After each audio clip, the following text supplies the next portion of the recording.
Is it time for a free hit? Games being called off? Fewer matches for game week 19. We're going to have a look at what a free hit side would look like. Let's jump into it.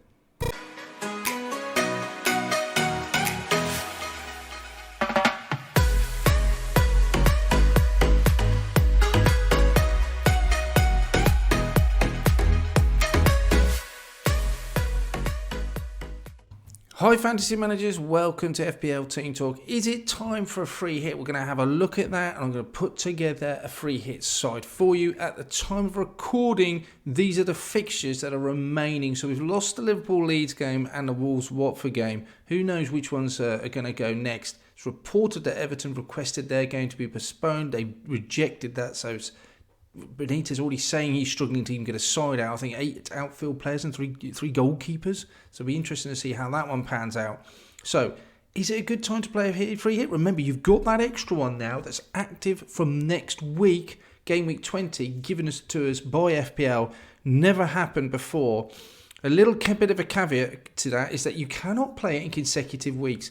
There was I read on Twitter one of the reasons why someone sort of put out there, well, why can't we use it in consecutive weeks? I think the most plausible explanation given was the fact that if you free hit, your team will revert back to the way it was before. If you do another free hit, your side will revert back to the previous free hit, which is obviously kind of, I don't know, is that a cheat or it certainly isn't what you want and that's not in the rules. So perhaps FPL just can't cope with that. But remember, your free hit will just put your side back to the way it was previously. One common question is this: if I make a transfer now, then free hit afterwards before the game deadline, will that transfer count? No. Okay, so it basically uses up a free hit. So if you go in with if you've got 2 free transfers this week, you use your free hit, you will have one coming out the other end for game week 20. So how many players can you get out this week? We've already lost those Liverpool fixtures, so a lot of players will have lost 3 like myself. You might be a Rafinha owner, so that Leeds fixture, we will lose him. Watford, I think a third of the community own Dennis. Some of you might own King out there. I think in a Wolves players, possibly. I don't know if anyone still owns Hwang. Sarr, maybe a Wolves defender. So I don't know the answer to how many you can get out. And when is the right time to free hit? I think if you're down to 5 or 6, then well, you've got a decision to make. Obviously, you've got your free transfer. It may be worth taking a hit to get 1 or 2 players in. But wow, remember as well, game week 22 is a double game week, and those fixtures that have just been postponed, rumoured to be put into that double game week. So game week 22 suddenly will now include the Leeds-Liverpool fixture and the Wolves-Watford. So that makes it even a bigger week. Perhaps if you've got 1 free hit, that might be an option to use it then. However, if you've got Liverpool assets, you'll get 2 games out of them. But another caveat, just to throw one into the mix, is the AFCON Cup of Nations. That will be in full swing in the group stages for game week 22. So no player who's going to AFCON will be available for that game week 22. So bear that in mind. So is it a good time to free hit? Let's have a look at the side that I put together for you. If you were thinking about it, what would it look like? Don't forget to subscribe, guys. Whether you're new to this channel, whether you just enjoy FPL content, lots of watch list, transfer tips, team selection videos, all that good stuff. We're looking at wildcards, chip strategies, everything you need to guide you through these unusual, unique and turbulent times. So hit that subscribe button, hit the like and give us any comments below. Always try to get it back to you. Right, let's have a look at the free hit side. Normally we'll go into a really deep dive analysis of the players. Not going to do that with this. I'm not particularly investing in these players medium or even long term. It's just for 1 week. So I'm really only interested in, can I fit them in the budget? Who are they playing? That's pretty much it. Ramsdale away at Norwich. I like it. Norwich not scoring many goals. Arsenal pretty tight at the moment, much improved. I'd expect a clean sheet from Ramsdale there. Normally he's pretty good for save bonuses, but I don't even expect Norwich to trouble him that much. He's not a non-negotiable, and we'll have a look at some other options later on. But for me, Ramsdale, decent price. I like him.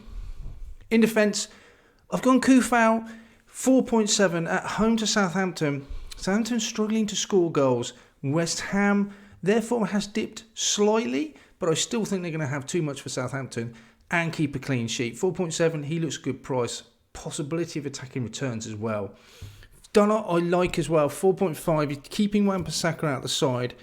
He's fit, healthy, away at Newcastle. Man United, their defence much improved. So I like him. Got 2 very good budget defenders in. Still, even with a free hit, have to fit this in with your budget. So when you'll see in a minute with some of those other premiums that we've got in, those 2 really are just helping us out a little bit. But they're good options. I still think Man U, West Ham, 2 good fixtures. Leicester at home, I've gone Cancelo. He's just got brilliant stats this season and he's just so attacking. I think, as we'll see in a minute and I'll go in more detail, Leicester at home is a good fixture of Man City. We know they can put anyone to the sword and score goals. I think defensively Man City are the best in the league. Cancelo's he's just a non-negotiable. He has to start for me. Finally, Reguilón. No competition now in that fullback berth for him, with Sessegnon being out for a couple of weeks. At home to Palace, much improved again Tottenham defence, attacking potential. He comes in 5.2, quite happy with that price. So let's have a look in the midfield then. Martinelli on form, playing up front. He's got 3 in the next last 2 games, so he's playing in quite an advanced position. There was talk of him going up front instead of Lacazette. I don't think that's going to happen. Why change things while they're working so well for Arsenal? 5.3, he's a really good price and he's got Norwich away. Fully expect him to get some goal involvement in that match. Then I've got Bernardo Silva and I've gone De Bruyne. I think Leicester have got big problems in their defence. Lost a couple of defenders in midweek to Liverpool, so Unchu being one of them. I just think it's a really demoralising result for them at Anfield, being 3-1 up and then losing on pens as well. I just think this is going to be a very difficult time for Leicester. Man City just playing so well. I think De Bruyne and Bernardo nailed in that side with the disciplinary issues with Foden and Grealish. I don't think there's anyone else I could trust to play in there that I know is going to play. So Bernardo gets that place for me. And I think De Bruyne still gets the minutes. He's having enough rest. Perfect opportunity at home to Leicester. I just like those 2. I think I'd have to say that they're going to be nailed on non-negotiables for me. And another one, Heung-min Son. Tottenham got some great fixtures. Palace at home. Again, I think he showed against Liverpool what a great player he is, how clinical he is. Tottenham creating chances as well. Doing it against Liverpool, they can do it against Palace. I really like him. He has to come in for me. Up front then, we're playing a 4-4-2 formation. Not going to go into any reasons really why Ronaldo now is on pens, even more attractive. Way at Newcastle, 90 minutes, he plays, end of story. And the last one I've got on here, Lacazette, away at Norwich. I think Arsenal scoring lots of goals. He doesn't seem to be getting involved as much as a Lacazette owner would like him to, I'm sure. On pens, I just think great fixture. I would want him in. Lacazette gets the nod. So this is my side. It would cost 101.6 million. That includes the bench. I've put some players in there that all could potentially play. You know what? I mean, you just don't know some of these players. You don't know if Bernardo might suddenly find himself on the bench. De Bruyne could. You just don't know. We don't know if Cancelo will get the minutes. I think Kufau was. Wan-Bissaka owns a place. There's bound to be someone in that side that somehow doesn't start that no one foresees. Even Ronaldo's been left on the bench before. The games are coming thick and fast, so potentially resting them in advance. But we've got a playing bench. That's important. I've got Chalobah. If he doesn't start, I don't think he comes on. So I'm happy to have him on the bench. Benrahma looks like a decent option to me as well. With Antonio out at home to Southampton, he might get a nod playing much further forward. Brozier as well, cheapest striker I can get at that price. And Foster, you can even downgrade if you can find a cheaper keeper, because I can't see anyone else other than Ramsdale playing. Leno got a run out midweek, but I think Ramsdale comes straight back in for the league fixtures. Other options, guys.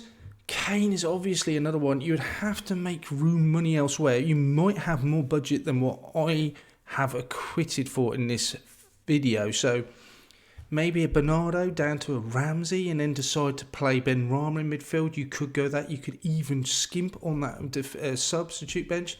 Upgrade Lacazette to Kane. Possibly. I certainly wouldn't mind putting De Gea in instead of Ramsdale. I don't think there's anything wrong with that away at Newcastle.